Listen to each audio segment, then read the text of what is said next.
Hello and welcome back student. Study रूप में एक बार आप सभी का फिर से स्वागत है। देखिए, बहुत दिन बाद हम लोग मिल रहे हैं, बहुत दिन बाद हमारी लाइव क्लास फिर से एक बार स्टार्ट हो रही है और एक बार हम फिर से शुरू करने जा रहे हैं हिस्ट्री क्लास, जिसमें कि हम देखेंगे इस बार एंशिएंट हिस्ट्री से लेकर पूरा मॉडर्न हिस्ट्री तक। लास्ट टाइम हमने जब आरआरबी एनटीपीसी क्लास कराया तो हमने मॉडर्न हिस्ट्री कराई थी, उसमें हमने कराया था आपको 1757 तक हमने करा दिया था, जहां पर हम लोग ने देखा था रिवोल्यूशन देखा था, क्रांति देखी थी स्वतंत्रता संग्राम की। इस बार लेकिन हम कर रहे हैं पूरा शुरुआत से, एंशिएंट हिस्ट्री से लेकर पूरा मॉडर्न हिस्ट्री तक जाएंगे। ठीक है, क्लासेस थोड़ी बड़ी होंगी लेकिन ये पूरी की पूरी टारगेटेड बैच है हमारा, स्पेसिफिकली यूपीएसआई के लिए। देखिए, हमारे पास काफी समय है यूपीएसआई के लिए, और लेकिन हाँ, ये जो थ्योरी क्लास है ये सिर्फ यूपीएसआई के लिए नहीं बल्कि आपके सभी एग्जाम्स के लिए इंपॉर्टेंट है। जैसे कि आपको पता है एसएससी का अगर बात कर ली जाए तो एसएससी का सीएचएसएल होने वाला है 2 महीने के अंदर, उसके बाद एसएससी का ही सीजीएल आने वाला है। एमटीएस का नोटिफिकेशन नहीं आया लेकिन एमटीएस भी बहुत जल्द आ जाएगा नोटिफिकेशन। यूपीएसआई का नोटिफिकेशन आ चुका है, और साथ ही साथ आपको बता दें यूपीपीएससी यानी कि पीसीएस का एग्जाम, जो यूपी पीसीएस का एग्जाम है तो कि होना है 13 जून को होना है, तो इसके लिए भी ये क्लासेस इंपॉर्टेंट रहेंगी क्योंकि जो हमारा लेवल रहेगा पढ़ाने का वो होगा बिल्कुल जीरो लेवल से लेकर हाई लेवल तक, यानी कि सारे के सारे क्वेश्चन इसमें कवर होंगे। हाँ, एक चीज आपको बता दें, आपको इसकी नोट्स प्रॉपर बना लेनी है। ठीक है, अगर आप नोट्स बना लेंगे तो आपको जब नेक्स्ट टाइम रिवाइज करेंगे ना तो देखिएगा बहुत ज्यादा आसानी होगी आपको पढ़ने में। ठीक है, तो आइए शुरू करते हैं हम हिस्ट्री क्लास, एंशिएंट हिस्ट्री, जो कि देखेंगे बिल्कुल बेसिक से, बिल्कुल शुरुआत से बात करेंगे, पाषाण काल से बात करेंगे, कैसे कैसे हुआ हिस्ट्री में, कैसे कैसे आगे ग्रोथ हुई और आगे आगे कैसे आदि मानव से लेकर आगे आगे चीजें बढ़ती गई। ठीक है, तो आइए शुरू करते हैं। शुरू करने से पहले एक आपसे छोटी सी रिक्वेस्ट है, अगर आपको वीडियो पसंद आया करे तो कमेंट में जरूर बताया करें हमें अच्छा लगता है, और वीडियो को लाइक किया करें, और अगर आपने अभी दोस्तों के साथ शेयर नहीं किया तो उसको दोस्तों के साथ शेयर भी करें। तो देखिए, हिस्ट्री की बात की जाए तो हिस्ट्री को अगर हम चाहे तो 3 भागों में तोड़ सकते हैं। देखिए, अपना जो समय काल है उसको हम 3 भागों में हिस्ट्री को तोड़ा गया है। एक होता है प्री हिस्टोरियन पीरियड, एक होता है प्रोटो हिस्टोरियन पीरियड, एक होता है हिस्टोरियन पीरियड। कैसे कैसे होता है देखिए, प्री हिस्टोरियन पीरियड, इसको बना लीजिएगा, नोट्स में लिखते जाइएगा। दूसरा होता है प्रोटो,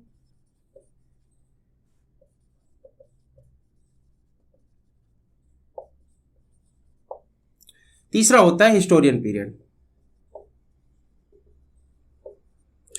इन सब में फर्क क्या है देखिए, हिंदी में बता देते हैं आपको, कई लोग हिंदी वाले होंगे तो इसलिए हिंदी से भी इसको जान लीजिए। इसको बोलते हैं प्राग ऐतिहासिक काल। कई बार आपने नाम सुना होगा लेकिन इसका कई बार मतलब नहीं पता होता।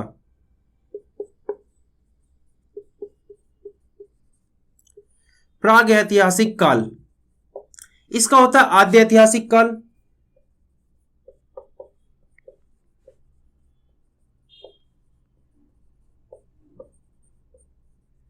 और हिस्टोरियन होता है ऐतिहासिक काल। ठीक, अब देखिए इनमें क्या फर्क है तीनों में।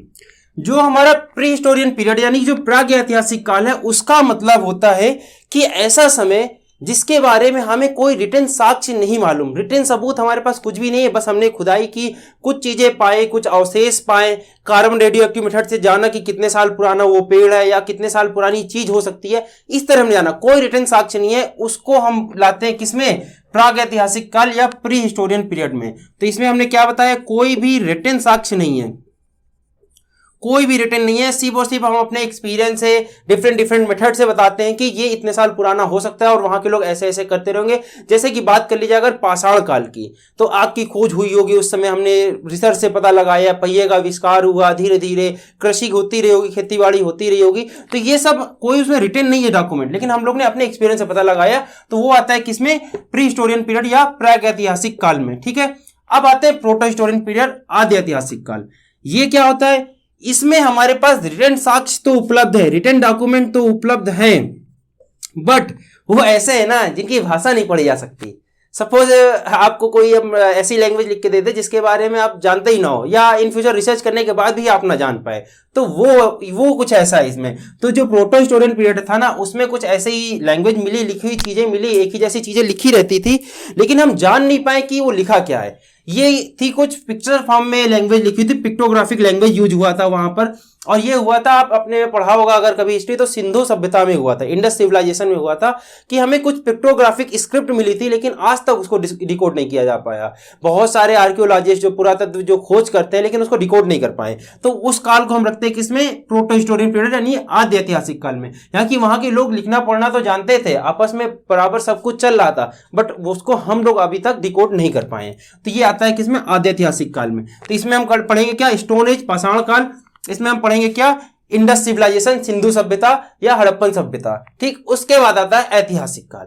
ऐतिहासिक काल क्या है, जिसमें रिटन साक्ष्य भी हैं, रिटन डॉक्यूमेंट्स भी हैं, और साथ ही साथ हम उनको पढ़ भी सकते हैं। जैसे वैदिक काल की बात कर ली जाए, तुरंत आर्य आ जाते हैं, आपको पता है इंडस के बाद आर्य आ जाते हैं, आर्यों का अटैक होता है और वैदिक काल आता है। वैदिक काल में ऋग्वेद, सामवेद, यजुर्वेद, अथर्ववेद सारे वेद लिखे गए, तो हम उन सबको पढ़ सकते हैं। तो हम क्या कर रहे हैं, उनको समझ भी सकते हैं। तो ये आता है किसमें, ऐतिहासिक काल में। तो ये 3 पीरियड पहले तो आप समझ लीजिए। अब हम पढ़ेंगे एक एक। सबसे पहले पढ़ेंगे पाषाण काल के बारे में, आद्य ऐतिहासिक काल के, थोड़ा बहुत जितना एग्जाम पॉइंट ऑफ व्यू से इंपॉर्टेंट सिर्फ उसमें फोकस रहेगा, ज्यादा इधर उधर रिसर्च तो नहीं करनी। देखिए वरना इसमें चले जाएंगे तो आप पूरा आदि मानव पढ़ना शुरू कर देंगे, क्या क्या रिसर्च कैसे कैसे, वो बहुत डीप है, उतना नहीं जाना। सिर्फ फोकस करेंगे हम अपने एग्जाम पॉइंट ऑफ व्यू से, और अच्छे खासे एग्जाम पॉइंट ऑफ व्यू। हमने बोला पीसेस तक का हम कवर कर देंगे, पीसेस तक के इसके बाहर क्वेश्चन नहीं आते, क्योंकि हमने उसके एग्जाम दिए हुए हैं और उसको कई सालों से पढ़ा रहे हैं। ठीक है, तो इस एक्सपीरियंस को मानिएगा और नोट्स जरूर बनाते चलिएगा। ठीक है, तो चलिए शुरू करते हैं स्टोन एज से। स्टोन एज या फिर पाषाण काल, हिंदी इंग्लिश दोनों में लिखते चलें, जिससे कि ना तो हिंदी वालों को प्रॉब्लम ना इंग्लिश वालों को समझाने की। आपको पता है मेरी लैंग्वेज हमेशा से हिंदी रहती है, लिखने में हम इंग्लिश यूज करते हैं, बट हिंदी भी कोशिश करेंगे लिखने की, थोड़ा सही हो गई है लिखते लिखते। तो आप देखिएगा उसको। देखिए स्टोन एज को हम लोगों ने 3 भाग में डिवाइड किया गया। जैसे आपको पता है पूर्व पाषाण काल, जिसको पैलियोलिथिक एज बोला जाता है, पैलियोलिथिक एज। पैलियो मतलब होता है पूर्व, लिथिक मतलब पाषाण, एज मतलब काल, पूर्व पाषाण काल हिंदी में लिख लीजिएगा आप, लिखने का मतलब नहीं दोबारा। दूसरा होता है मीजोलिथिक एज। मीजोलिथिक मतलब होता है कि मीजो मतलब मध्य, लिथिक मतलब पाषाण, एज मतलब एज युग, मध्य पाषाण काल। और लास्ट आता है Neolithic age. Neolithic age new पाषाण काल। ठीक है, जो नया पाषाण काल है। 3 पाषाण काल आपको पता है, पूर्व पाषाण काल, मध्य पाषाण काल, न्यू पाषाण काल, नया पाषाण काल जो बोलते हैं आप हिंदी में। ठीक है, तो देखिए इनसे हमें क्या याद रखना है, ज्यादा चीजें नहीं, इनमें तो ऐसे तो बहुत रिसर्च करते रह जाएंगे, लेकिन कुछ चीजें जो हमें याद रखनी है इन तीनों से, उसमें एक एक चीज याद रख लीजिए। कई बार सबसे ज्यादा बार क्वेश्चन आता है पैलियोलिथिक एज से, सबसे ज्यादा क्वेश्चन आता है आग का आविष्कार कब हुआ। आग की खोज या आग का आविष्कार जो होता है वो होता है पैलियोलिथिक एज में। मीजोलिथिक एज या मध्य पाषाण काल की बात करें, मध्य पाषाण काल, मध्य, पूर्व, न्यू मतलब नया होता है, नया पाषाण काल आप लोग जो पढ़ते हैं न्यू को। ठीक है, तो देखिए मीजोलिथिक एज की बात की जाए तो यहां पर शुरू हो जाती कृषि। यहां पर हमको कृषि नहीं दिखती है, यहां पर सिर्फ आग का आविष्कार था, लोग जानवरों को मार के खाते थे, भूंज लेते थे, आग जलाना सीख गए, पत्थर से पत्थर टकराया, चिंगारी उठी, उन्होंने देखा नहीं ये तो कुछ चीज है, फिर उन्होंने आग बनाई और फिर उन्होंने जानवर को भूंज के खाना शुरू कर दिया। लेकिन मीजोलिथिक एज तक क्या हुआ, हमने देखा कि वहां पर कृषि की शुरुआत हो गई थी। तो अगर कृषि की बात आएगी तो कृषि का आरंभ कहां से हो जाता है, मीजोलिथिक एज से हो जाता है, कृषि की शुरुआत। ठीक, अब आते हैं न्यू पाषाण काल। यहां पर जब धीरे धीरे कृषि होने लगी तो लोग कई चीजें उनको यूज करने लगे, औजार थोड़े उनके चेंज हो गए, औजार थोड़े अच्छे होने लगे। यहां तक क्या था, औजार इनके थोड़े से बिढंगे टाइप होते थे, पत्थर टाइप होते थे, उल्टे सीधे होते थे, लेकिन यहां तक कृषि वाले में थोड़े औजार सही हो गए और धीरे धीरे प्रोग्रेस होते रही। आगे हम देखने लगे उनके सारे सामान बहुत अच्छे से बनने लगे, और यहां तक कि पहिए का आविष्कार तक इन्होंने कर डाला नियोलिथिक एज में। पहिए का आविष्कार भी हो गया, पहिए का आविष्कार। अब जो बैलगाड़ी चला रहे थे उसमें पहिए भी लगने लगे। ठीक है,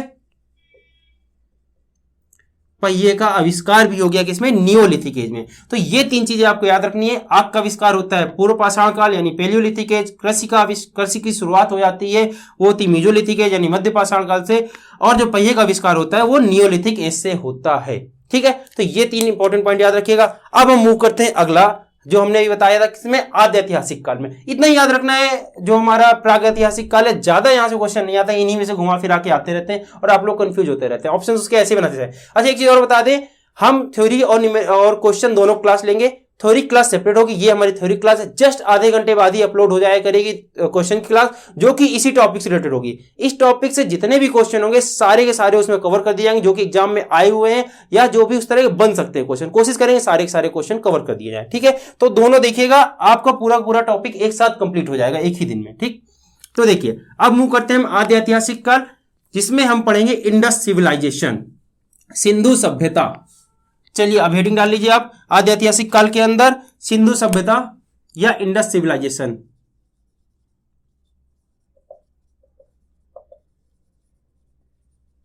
पूरा का पूरा टॉपिक एक ही दिन में कवर होगा, वो 30 मिनट लगे 40 मिनट लगे, कोशिश है क्योंकि सारी हिस्ट्री हमको कवर करनी है पूरा का पूरा हर हालत में। क्लासेस लेंदी हो सकती है बट जरूरी क्लासेस है, आप पूरा लगातार पढ़िए।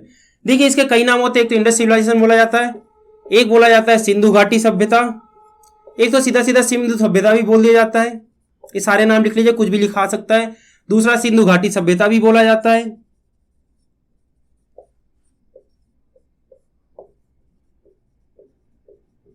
तीसरा इसको हड़प्पन सभ्यता भी बोला जाता है, हड़प्पन सभ्यता, हड़प्पा सभ्यता। ठीक है, हड़प्पन सभ्यता इसको इस वजह से बोला जाता है क्योंकि जब हम लोगों ने, जो हमारे पुरातत्वविद थे, जो आर्कियोलॉजिस्ट थे, उन्होंने जब खुदाई प्रारंभ की तो सबसे पहले खुदाई की वो थी हड़प्पा में, इस वजह से इस सभ्यता को हड़प्पन सभ्यता भी बोला जाता है। 1921 में सबसे पहले खुदाई की थी दयाराम शाहनी ने हड़प्पा की, इस वजह से इसको हड़प्पा सभ्यता भी बोला जाता है। तो इतने नाम आपने याद कर लिए। दूसरी बात, एक दो नाम और याद कर लीजिए इंडस सिविलाइजेशन से। यहां पर हमको ने देखा आगे चल के कि कांसे का प्रयोग बहुत ज्यादा होता है, ब्रॉन्ज का प्रयोग बहुत ज्यादा होता है, इस वजह से इसको कांस्य युगीन सभ्यता भी बोला जाता है, ब्रॉन्ज एज भी बोला जाता है। क्या बोला जाता है? ब्रॉन्ज एज, इंग्लिश में ब्रॉन्ज एज या हिंदी में इसको बोलते हैं कांस्य युगीन सभ्यता। यह नाम भी बहुत बार आ जाता है कि यह सभ्यता किससे बिलोंग करती है, सिंधु घाटी सभ्यता से, या इसका एक और नाम होता है चालकोलिथिक एज, उसको भी लिखाते हैं आपको, कांस्य युगीन सभ्यता। जब आप इनके क्वेश्चन देखेंगे ना तो आप ताजुब मानेंगे, इन्हीं में से आपस में घुमा घुमा के पूछता रहता है। ब्रॉन्ज युगीन सभ्यता बिलोंग करती है, नीचे 4 ऑप्शन दिए होंगे, उसमें एक ऑप्शन ये लिखा होगा हड़प्पा सभ्यता, आपको टिक कर देना है। क्यों? इसी से ऐसे छोटे छोटे क्वेश्चन आते हैं। इसको दूसरा नाम, एक और नाम से जाना जाता है Chalcolithic age, Chalcolithic age, CHOLOCO lithic age, Chalcolithic age. Hindi में इसको जाने की जरूरत नहीं, वैसे हिंदी में इसको बोलते हैं ताम्रपाषाण युग, लिख लेते हैं, ऐसे लिखना है तो। वैसे ऐसा इसको याद जरूर रखिएगा चालकोलिथिक का, कई बार क्योंकि आपके एग्जाम पता कैसे आ जाता है, सिंपल ऐसा लिख के आ जाता है चालकोलिथिक युग, ऐसे लिख के आ जाता है।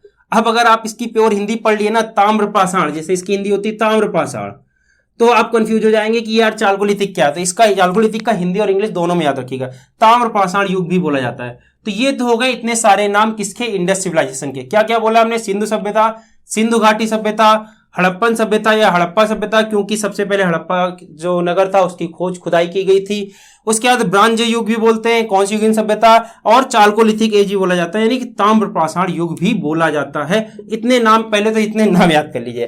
अब हम बढ़ते हैं इनके इंपॉर्टेंट साइट्स पे, जो हमको इंडस सिविलाइजेशन, जो हमने खुदाई की, जो खुदाई तो बहुत जगह हुई, देखिए जगह जगह पर खुदाई करते हैं। जब पुरातत्व को कुछ मिलता है, आर्कियोलॉजिस्ट जब कुछ मिल जाता है तो खुदाई करने लगते हैं, आज भी हो रही है, आपको पता है, कुछ ना कुछ मिलता ही रहता है कहीं ना कहीं, तो खुदाई करते हैं। तो हम पढ़ेंगे उसमें से सिर्फ इंपॉर्टेंट साइट जो हमारे लिए इंपॉर्टेंट है, ठीक है, तो उन पर फोकस करेंगे। तो चलिए अगली हेडिंग डाल लीजिए, important sites of Indus civilisation. ठीक है, इंपॉर्टेंट जगह जो कि इंडस सिविलाइजेशन की है, जो हमें पढ़नी है, हमारे एग्जाम पॉइंट ऑफ व्यू से इंपॉर्टेंट है। तो देखिए इंडस सिविलाइजेशन की इंपॉर्टेंट साइट लिख दीजिए heading, important sites of Indus civilisation, इसको पूरा लिख लीजिएगा। ठीक है, इंपॉर्टेंट साइट्स की बात करते हैं। तो सबसे पहले तो यही इंपॉर्टेंट हो गया हमारा, क्या? हड़प्पा, सबसे पहले खुदाई हुई थी, तो पहली साइट इसकी सबसे ज्यादा इंपॉर्टेंट कौन सी हो जाती? हड़प्पा। ठीक, हड़प्पा की अगर बात की जाए, जो जो इंपॉर्टेंट पॉइंट है वो यहीं पर लिखते चल रहे हैं, साथ ही साथ 5-6 साइट है हमको पढ़नी है, ज्यादा नहीं है, इजी है। ठीक है, और क्वेश्चन बार बार आते हैं तो आपको याद भी बहुत आसानी से हो जाएगा। हड़प्पा की बात की जाए तो हड़प्पा की सबसे पहले खुदाई हुई थी 1921 में, जिसको शुरू किया था दयाराम शाहनी ने। किसने? दयाराम शाहनी। हिंदी इंग्लिश जिससे भी आपको लिखना है लिख लीजिए, इतना टफ नाम नहीं है। दयाराम साहनी, ठीक है। दयाराम शाहनी ने इसकी खोज की थी। और हड़प्पा की बात की जाए तो ये स्थित है रावी नदी के किनारे। कहां पर? रावी नदी के किनारे। आप पढ़े होंगे आजकल, रावी नदी पढ़ते हैं, ऊपर तरफ है जम्मू कश्मीर में, तो रावी नदी के किनारे स्थित है। अच्छा, आपको थोड़ा सा मैप में भी थोड़ी चीजें बता देते हैं हम एक बार, तो थोड़ा और एग्जैक्ट आपको क्लेरिफिकेशन हो जाएगा। अच्छा, मैप थोड़ा हम रैंडम बनाएंगे, हमको एग्जैक्ट बना भी नहीं पाएंगे। देखिए इतनी जल्दी यहाँ पर मैप बना हुआ है सामने से, हम अंदाजा बनाए दे रहे हैं। देखिए एग्जैक्ट तो नहीं बन पाएगा इतनी जल्दी, ठीक है। देखिए ये आप मान लीजिए ऊपर का हिस्सा है अपने भारत के मैप का।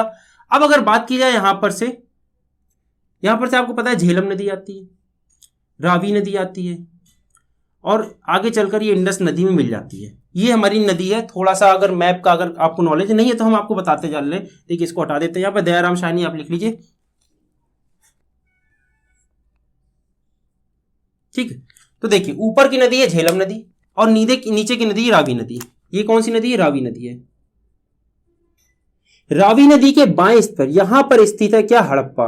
क्या है ये? हड़प्पा। वही हमने लिखा ना, रावी नदी के किनारे कौन सा स्थित? हड़प्पा। और ये इसकी देखिए सब्स्टिट्यूटरी है। देखिए ये आगे चल के इंडस बन जाती है, इसको बोलते हैं इंडस नदी या सिंधु नदी, ठीक है। इंडस रिवर या सिंधु रिवर, सिंधु नदी, ठीक है। ये सिंधु नदी है। और इसके दाएं तरफ यहां पर स्थित है कौन सा जगह? मोहनजोदाड़ो। दो नाम आपने बहुत ज्यादा सुने होंगे, मोहनजोदाड़ो, ठीक है। ये हो गए दो जगह जो बहुत ज्यादा फेमस है। इसकी खोज होती है 1921 में, अभी बताया। इसकी खोज होती है जस्ट अगले साल 1922 में। सब एक ही जैसे मिलते हैं, तभी ये सब पूरा का पूरा जो एरिया है ये हड़प्पन सभ्यता कहलाता है। अभी हम आपको विस्तार बताएंगे, 4-5 नाम लिख देते हैं, फिर आपको बताते हैं बिल्कुल इधर से लेकर ये ऊपर और इधर दाएं बाएं चारों तरफ कहां तक विस्तार था इंडस सिविलाइजेशन का, ठीक है। तो ये दो जगह हो गई, आपको ये बता दिया आपको। अब देखिए हड़प्पा में हमें कुछ चीजें मिलती हैं जो हड़प्पा सभ्यता से स्पेसिफिकली इस जगह से क्वेश्चन आता है कि हड़प्पा में क्या क्या चीजें हमको मिली। तो देखिए यहां पर अगर बात की जाए, जब हमने खुदाई की तो हमें बहुत सारी लाशें मिली, ये कोई हड्डियां मिली, अवशेष मिले, तो उनको हमने एक नाम दिया R37। बस ये कह सकते हैं आपने नाम दिया, साइंटिस्ट ने जो खोदे थे उन्होंने नाम दिया R37। तो आप पास क्वेश्चन आता है R37 कहां मिला, तो आप बताएंगे कहां? हड़प्पा में। ये क्या चीज है? बस आप कह सकते हैं जो कब्र नहीं होती R37, बहुत सारी जो कब्र थी उनका नाम दिया, जो एक एरिया था उस एरिया का नाम रखा गया R37, ठीक है। जो शमशान बोल दे, जलाया नहीं जाता था, कब्र जो दफनाए जाते थे, बुरियल प्लेस थे, उनको बोला जाता है R37, ठीक है। दूसरी चीज अगर हम बात कर ली जाए, यहां पर जो हमें मिली थी वो है इनका एक हमको मिली थी, आप बोल सकते टेराकोटा। टेराकोटा समझते हैं? पकी हुई मिट्टी। आप देखते हैं जैसे कि आप अभी कुल्हड़ की चाय पीते हैं तो कई के अगर अच्छी दुकानों में चले जाए तो कुल्हड़ भी आजकल के मॉडर्न आ गए, पकी हुई मिट्टी के आ गए। एक तो होता है कच्ची मिट्टी जो हर जगह मिल जाती है, एक होती है पकी हुई मिट्टी। जो पकी हुई मिट्टी से कई चीजें बनाई जाती है, टेराकोटा उनको बोला जाता है, terracotta. Terracotta figurine, terracotta figurine. क्या मिला था इसमें? मदर गॉडेस,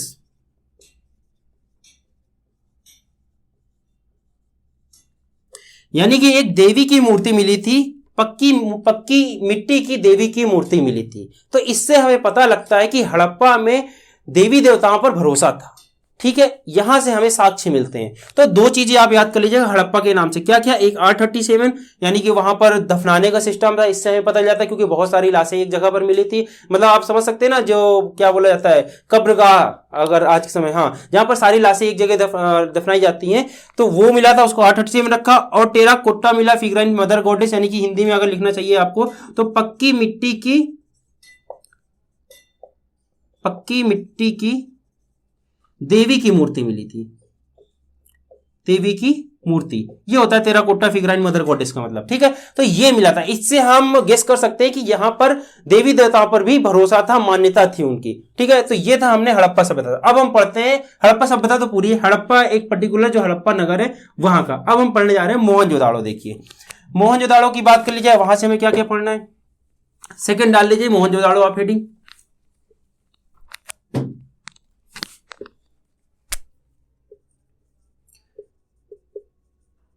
मोहनजोदाड़ो, ठीक है।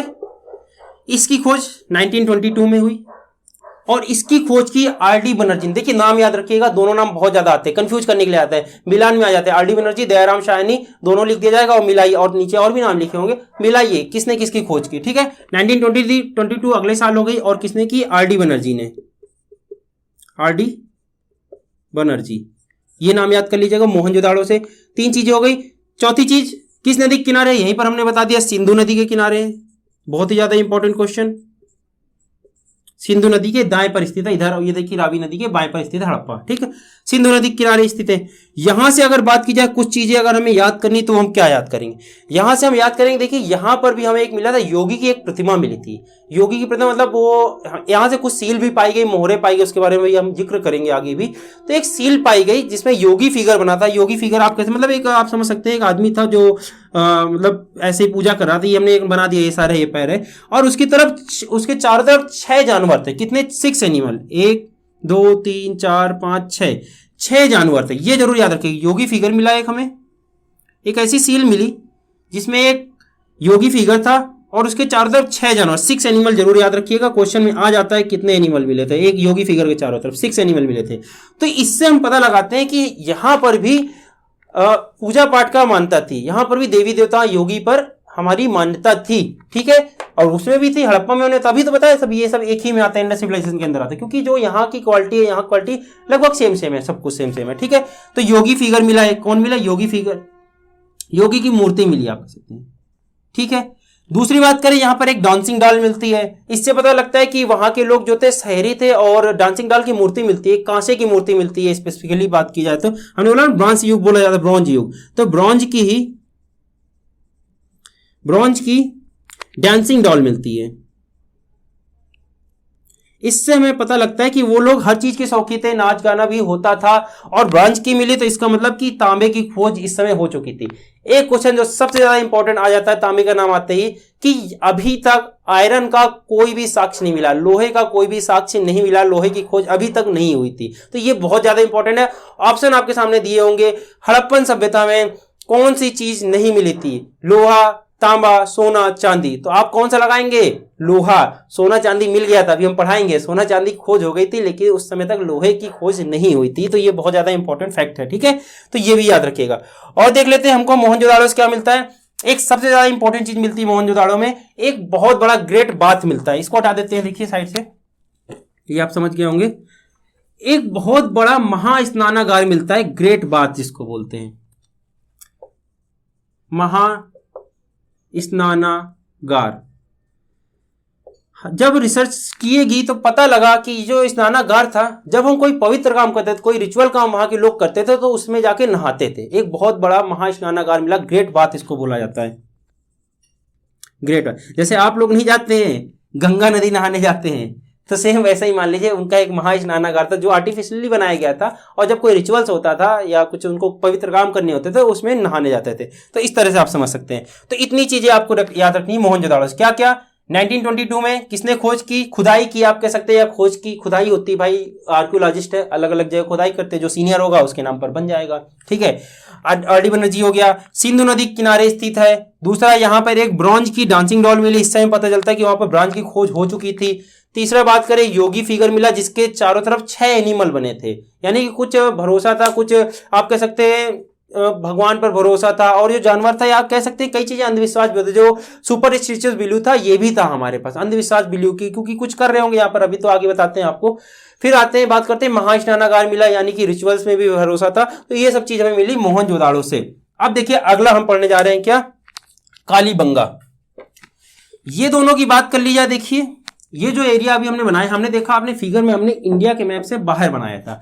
तो हड़प्पा और मोहनजोदाड़ो की बात कर ली जाए तो कहाँ? इंडिया के जस्ट बगल में। फिलहाल तो पाकिस्तान हो गया, पहले इंडिया ही था, फिलहाल क्या हो गया? पाकिस्तान। तो हड़प्पा और मोहनजोदाड़ो कहाँ गए? पाकिस्तान में। अब बात करते हैं इंडिया के अंदर कौन कौन सी चीजें मिली, कौन कौन सी साइट्स मिली, चीजें तो मिली, कौन कौन सी इंपॉर्टेंट साइट थी जो इंडिया के अंदर हमको मिलती है।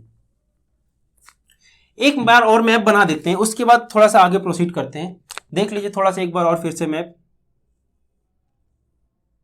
ये देखिए हम रफली मैप बना रहे हैं, इसको दिल में बिल्कुल मत लीजिएगा, ठीक है, इतनी जल्दी बन भी नहीं पाएगा हमसे, और साथ में इतना आसान नहीं है मैप बनाना, हमको आता नहीं है उतना।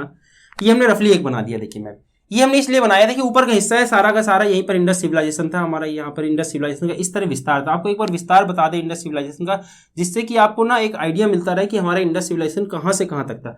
ये एक है तो 4 भुजाएं, लेकिन लगभग एक त्रिभुजाकार आकृति है। ठीक है, लगभग त्रिभुजाकार दिख रहा है ना आकृति आपको, हमने जो बनाया अभी ये जो पोर्शन बनाया। तो यहां पर भी आपको पास क्वेश्चन आ जाता है कई बार कि हड़प्पा सभ्यता थी वो जो विकसित थी वो किस आकार में, लगभग कितने शेप में थी, तो उसका आकार कैसा था, त्रिभुजाकार था। एक ये भी क्वेश्चन, एक छोटे छोटे क्वेश्चन देखिए बना करते, इस वजह से इंपॉर्टेंट है, अलग से बनाना पड़ रहा है क्वेश्चन रोक के, ठीक है। तो त्रिभुजाकार थी त्रिभुजाकार तो थी, लेकिन देखिए हमने 4 कोने बनाए हुए हैं, तो चारों कोने में कोई ना कोई तो लास्ट शहर रहा होगा, तो उसकी बात कर लेते हैं। अगर बात कर लें इधर का, सबसे इधर जो लास्ट शहर था वो देखिए पाकिस्तान के एरिया, बनी बात है। पाकिस्तान का जो बलूचिस्तान एरिया है, बलूचिस्तान है आज का, यहां पर एक शहर था सुख्ता जंडोर। क्या था, यहां लिख देते हैं नाम, बड़ा अजीब सा नाम है, सुख्ता गेंडोर एक्चुअली लिखा जाता है हिंदी में, इंग्लिश आपको लिख देते हैं, आप जो प्रोनाउंसिएट कर लिएगा, सुख्ता गेंडोर। देखिए ये है हिंदी में, इंग्लिश में लिख देते हैं, आपको प्रोनाउंसिएशन जो आए वो कर लीजिएगा। देखिए ये होती है SUKTAGENDOR, सुख्ता गेंडोर पढ़िए, जेंडोर पढ़िए, जेंडर पढ़िए, जो पढ़ना पड़े। ये है इसका कौन सा, वेस्टर्न मोस्ट, ईस्ट वो हो गया, ये वेस्टर्न मोस्ट यानी कि सबसे पश्चिमी में कौन सा था, बलूचिस्तान के सुख्ता जंडोर मिला, जो कि पाकिस्तान में आपको साफ साफ दिख रहा है। ऊपर की बात कर लीजिए नॉर्थ में, तो ये जम्मू कश्मीर में पड़ जाता है, JNK आपको पता है जम्मू कश्मीर का एरिया है। जम्मू कश्मीर का एक इलाका है मांडा, कौन सा है, मांडा। तो ऊपरी विस्तार की बात कर लिया तो मांडा तक था, जम्मू कश्मीर में मांडा तक था, ठीक है। उत्तरी विस्तार, ईस्ट में आते हैं, पूर्वी विस्तार की बात कर लीजिए तो ये यूपी का, आज का जो यूपी है वहां पर एक शहर है आलमगीरपुर, आलमगीरपुर ही है, आलमगीरपुर, यहां तक इधर ईस्ट में विस्तार था। और अगर नीचे की बात कर ली जाए तो महाराष्ट्र, कहां पर, महाराष्ट्र, महाराष्ट्र में एक जगह है दैमाबाद, इसकी भी इंग्लिश लिख देते हैं, आपको जैसे लिखना हो उसको हिंदी लिखिएगा,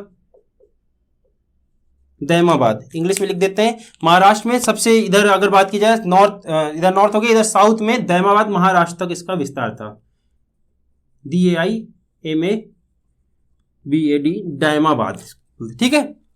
तो ये 4 शहर के नाम भी स्पेसिफिकली याद कर लीजिए, ये इनका विस्तार था। अभी अभी हमने क्या पढ़ा, 2 शहर पढ़े, ये रावी नदी मान लीजिए, इस तरह आई, इंडस ये थे, तो यहां पर हमने पढ़ा मोहनजोदाड़ो, यहां पर पढ़ा हड़प्पा, 2 पढ़ लिए। अब हम पढ़ने जा रहे हैं और क्षेत्र, जैसे कि हम पढ़ेंगे अभी कालीबंगा। कालीबंगा हमको मिलता है राजस्थान के पास, एक अंदाजा बना दे रहे हैं, यहां पर राजस्थान है। दूसरी बात, अभी आगे पढ़ेंगे हम लोथल। लोथल बिल्कुल यहां पर पड़ता है, हमारा नीचे पड़ता है, ये गुजरात की बाउंड्री पर पड़ता है, क्योंकि यहां पर एक बंदरगाह भी मिला था, यहां पर मिलता है हमको लोथल, ये मिलेगा अभी कालीबंगा, इसको हम पढ़ेंगे। आपको कालीबंगा लिखे दे रहे हैं, यहां पर आपको थोड़ा आइडिया लग जाएगा। ये है लोथल, लोथल गुजरात में, कालीबंगा राजस्थान में। और एक जगह हमको मिलती है आगे चलकर धौलावीरा, जो कच्छ गुजरात में, कच्छ का क्षेत्र आपने बहुत पढ़ा होगा, कच्छ का नाम सुना होगा, वो यहीं पर है, धौलावीरा। और भी कुछ जगह थी, जैसे रंगपुर हो गया, रंगपुर के बाद बात कर ली जाए 2-3 और भी साइट थी जो हम पढ़ेंगे, चंदड़ो हो गया, ठीक है, नाम अजीब है, अभी लिखेंगे उसको, देख लीजिए कैसे प्रोनाउंसिएशन करना है। तो कुछ और भी साइट थी, बट ये जो साइट्स हमने अभी बनाई ये बहुत ज्यादा इंपॉर्टेंट है, और 2 के बारे में तो डिटेल में पढ़ लिया। अब चलिए अब वापस आते हैं अपनी इंपॉर्टेंट साइट पर। ये आपने विस्तार देख लिया, कहां से कहां तक इंडस सिविलाइजेशन का विस्तार था। अब देखिए हम जो तीसरी साइट पढ़ने जा रहे हैं वो है कालीबंगा, चौथा पढ़ेंगे हम लोथल, उसके बाद पढ़ेंगे धौलावीरा। 5 तो बहुत ज्यादा इंपॉर्टेंट। अच्छा एक चीज और बता दें आपको, 1-2 साइट हमको और मिली, रंगपुर मिली एक यहाँ पर, ठीक है, चहुंदड़ो मिला, वो भी गुजरात के आसपास था, अहमदाबाद में था। तो इस बात से हम अंदाजा लगा सकते हैं कि जो इंडस सिविलाइजेशन का एरिया था उसका सेंटर गुजरात हो सकता है। देखिए बीचों बीच में क्या पड़ा, ये एरिया जो ये गुजरात का एरिया आपको पता है, ये गुजरात पूरा का पूरा लगता है इतना। तो अगर देखा जाए तो ये गुजरात इसका सेंटर है, और गुजरात के चारों तरफ ही स्थित है क्या, इंडस सिविलाइजेशन। तो यहां पर से ये भी क्वेश्चन बन जाता है, इंडस सिविलाइजेशन किसके इर्द गिर्द था, या इंडस सिविलाइजेशन का सेंटर पॉइंट क्या था, केंद्रीय बिंदु क्या था, वो क्या था, गुजरात था। तो ये क्वेश्चन ही मोस्ट इंपॉर्टेंट है, इसी वजह से हम मैप बना रहे थे यहाँ पर, ठीक है। एक आइडिया होना जरूरी है कि मैप में क्या था, एग्जैक्ट मैप नहीं बन रहा तो कोई बात नहीं, ठीक है। तो गुजरात भी याद रखिएगा, और आप भी ऐसे बना लीजिए एक रफली, तो अच्छा रहेगा आपके अंडरस्टैंडिंग के लिए, अच्छा रहेगा। ये याद रखिएगा, इंपॉर्टेंट है कि इंडस सिविलाइजेशन का सेंटर जो था वो क्या था, गुजरात था। ये हमने आपको बना के दिखा दिया, देखिए सेंटर में क्या पड़ रहा है, गुजरात पड़ रहा है, तो ये भी याद रखिएगा, ठीक। चलिए अब कुछ साइड जल्दी जल्दी और पढ़ लेते हैं। वापस आते हैं अपनी साइट पर। 2 साइट हम पढ़ चुके, तीसरी साइट हम पढ़ने जा रहे हैं कालीबंगा। कालीबंगा कहाँ है? राजस्थान में है। कालीबंगा की जो खुदाई होती वो हुई थी 1953 में। इतना आपको याद रखना है। क्या क्या याद रखना है देखिए, लिख देते हैं। 3rd नंबर डाल लीजिए, हेडिंग डाल लीजिए कालीबंगा। अभी हिंदी में नाम लिखा था, आप दोबारा लिख लीजिए कालीबंगा, ज्यादा टफ नहीं है। 1957 में इसकी खुदाई होती है। सीक्वेंस के लिए इस तरह लिखा रहे हैं 1921 फिर 22 फिर 1957, काफी दिनों बाद। और ये पड़ता है कहां? राजस्थान में। राजस्थान में बात की जाए इस कौन सी नदी के किनारे है, तो देखिए इसमें कई बार नदियों का दो नदी आ जाती है आपके एग्जाम में। तो एक तो सरस्वती नदी है देखिए, लेकिन ये एग्जाम में आती नहीं है। सरस्वती नदी के किनारे अगर आ गया तो अच्छी बात है, सरस्वती लगा दीजिएगा ऑप्शन में। दूसरा जो सबसे ज्यादा नाम आता है वो आता है घग्गर नदी का। कौन सा? Ghaggar, GHAGGAR, Ghaggar, GGAR। हिंदी में लिख लीजिए जैसा भी लिखा जाएगा, घग्गर, ठीक है, आप लिख लीजिए जैसे भी बने, घग्गर नदी, ठीक है। ये हो गया। तो इतने पॉइंट आपको याद रखने हैं कालीबंगा से। नदी बहुत ज्यादा इंपॉर्टेंट है, स्पेसिफिकली ये जो हमने लिखा भी घग्गर नदी, ये बहुत ज्यादा इंपॉर्टेंट, ठीक है। इसको कर लीजिएगा, कालीबंगा राजस्थान, घग्गर नदी के किनारे मिला हमको जब हमने खुदाई की। तो इतना याद रखना है कालीबंगा से। अगला पढ़ते हैं 4थे नंबर का। चौथा हम पढ़ेंगे लोथल। अभी हमने आपको दिखाया गुजरात में बिल्कुल बाउंड्री पर, बॉर्डर पे था। बंदरगाह भी क्योंकि हमको वहां से मिलता है। लोथल, ठीक, ये कहां है? गुजरात में, बनी बात है। अच्छा, कब हुई इसकी खोज? इसकी खोज होती है 1957 में हो गया। सॉरी, ये 1953 में हुआ था, ये डाउट हो रहा था हमको। 1953 में कालीबंगा, लोथल होता है 1957 में। अच्छा, वो उसको डस्ट नहीं किया था, आपको मैच हो गया। अभी सही कर लेंगे तुरंत, सही कर लीजिए नोट्स में, और नोट जरूर बनाइएगा, ठीक है। नोट सही होगा, गलत नहीं होगा, हम उसको सुधार देंगे। अगर गलत हो जाता तो हम आगे जरूर सुधार के बनाएंगे, ठीक है। ऐसा नहीं होगा कि गलत नोट्स बनवाते हैं आपकी। देखिए, लोथल की बात करें 1957 में इसकी खुदाई होती है, गुजरात में होती है। और अगर बात की जाए ये किस नदी के किनारे था, तो देखिए इसमें भी आपको 2 नदी याद रखनी है। एक तो गुजरात की जो आज की नदी आपको पता है सबसे ज्यादा फेमस है, वो कौन सी है? साबरमती नदी। तो देखिए एक नदी तो आपको याद रखनी है साबरमती, लेकिन ये एग्जाम में कम आता है। दूसरा जो सबसे ज्यादा एग्जाम में पूछी जाती है वो नदी है भोगवा नदी। कौन सी? भोगवा, ऐसे लिखा जाता है, देखिए भोगवा नदी। इसमें इसको याद रखिएगा भोगवा नदी को, ये बहुत ज्यादा इंपॉर्टेंट है भोगवा नदी, ठीक है, ये भी इंपॉर्टेंट है। सॉरी, लोथल कहां? भोगवा नदी के किनारे मिलता है हमको, और 1957 में इसकी खोज होती है। यहां पर की खास बात क्या थी, हमको यहां पर मिलता है एक बंदरगाह, एक डॉकयार्ड। और उस बात से हमें पता लगता है कि भाई पानी के रास्ते उस समय से बिजनेस हो रहा है, यानी कि सिर्फ उस समय से चल रहे हैं। हम तो ब्रिटिश में पढ़ेंगे आगे सीधा, इसके बाद छोड़ देंगे, सीधा ब्रिटिश में देखेंगे आके कि पानी के रास्ते में कैसे कैसे ब्रिटिश आए। लेकिन बात करी जाए तो देखा जाए इंडस सिविलाइजेशन से पानी के रास्ते व्यवसाय हो रहा है, शिप के थ्रू हो रहा है। तो यहाँ पर क्या मिलता है हमको? बंदरगाह, बहुत ज्यादा इंपॉर्टेंट है। यहाँ से डॉकयार्ड मिलता है, डॉकयार्ड या हिंदी में बंदरगाह, ठीक। तो ये इंपॉर्टेंट है यहां से। इतने पॉइंट आपको याद रखने। डॉकयार्ड कहां पर मिला, क्वेश्चन सीधा सीधा आ जाएगा, और 4 नाम लिख दिए जाएंगे आपके आगे, लोथल, कालीबंगा, हड़प्पा या मोहनजोदाड़ो। आपको सीधा ऑप्शन लगाना है, लोथल में मिला था। लोथल कहां है? लोथल है गुजरात में। किस नदी के किनारे बसा था? ऑप्शन में जो रहेगा, साबरमती रहेगा तो साबरमती, भोगवा रहेगा तो भोगवा, ठीक है। दोनों नहीं रहेंगे, मोस्टली नहीं रहेंगे। भोगवा को आप ज्यादा मारिएगा, भोगवा ज्यादा आता है, ठीक है, इसमें घग्गर नदी ज्यादा आता है। तो इन दोनों को याद रखिएगा। चलिए अगला देखते हैं। हमारा अगला पथ है देखिए धौलावीरा।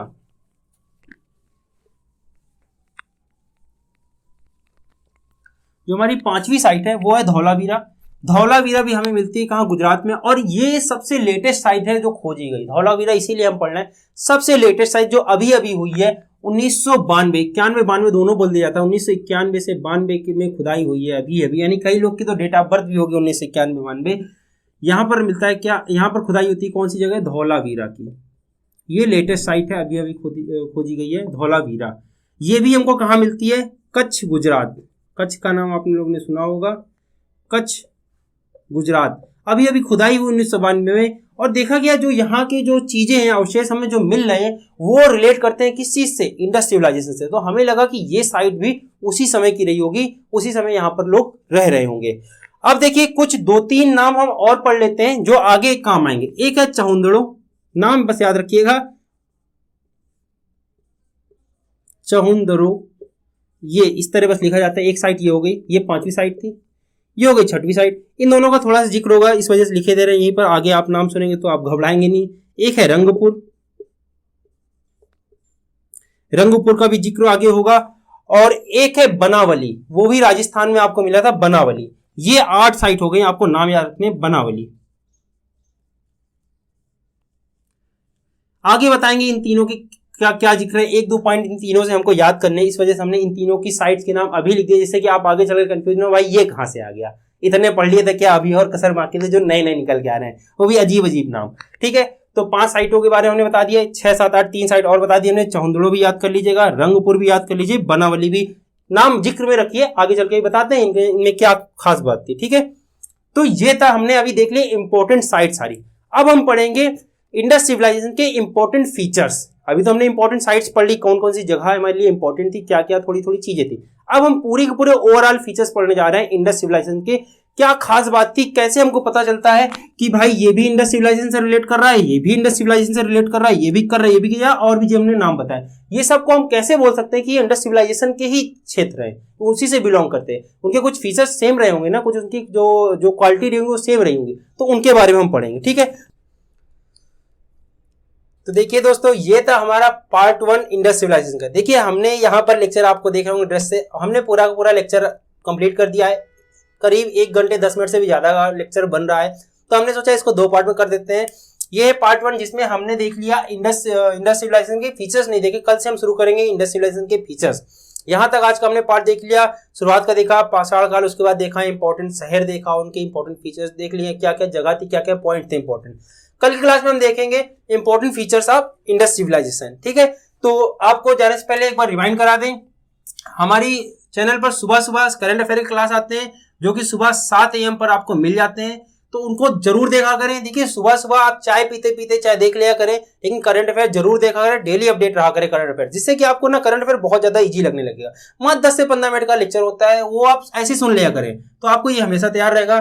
दूसरा, हिस्ट्री क्लास आपको रोज शाम को मिलेगी 6 बजे शार्प 6 PM, और जैसे भी जो भी क्लास आगे शुरू होंगी, जैसा कि आपको पता है यूपीएसआई का पूरा सिलेबस हम लोग करा रहे हैं, धीरे धीरे सारी क्लासेस शुरू हो जाएंगी और टाइम से होंगी आपको, और सारी नोट्स मिलेंगे, सारे क्वेश्चंस मिलेंगे। तो आप लगातार बने रहिए हमारे चैनल के साथ, और अगर आपने अभी तक चैनल को सब्सक्राइब नहीं किया तो चैनल को सब्सक्राइब कर ले, वीडियो पसंद आए तो वीडियो को लाइक करिएगा। Thank you very much for listening. जय हिंद।